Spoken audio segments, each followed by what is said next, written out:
Vitromite panels along with pultruded profiles were the preferred material of choice for this custom garden room project.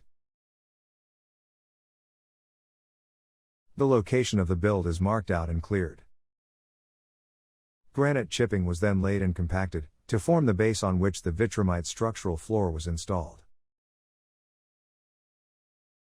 The floor is constructed using Vitromite's 100 mm medium density structural panel, and the walls constructed with Vitromite's 100 mm low density panel.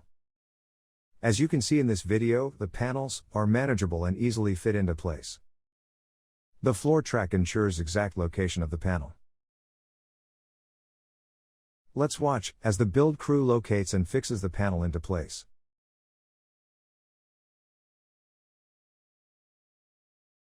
With a small team, a garden room structure can be assembled in a matter of hours and delivers a performance equal to that of a concrete block or brick-built wall. All of the panels and components are manufactured to size. Custom details like electrical chases and fixture boxes can all be machined precisely in our factory, expediting the on-site build speed.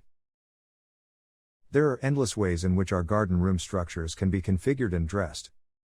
So visit www.vitromite.com and learn more about the range of Vitromite build kits and construction solutions for your next project.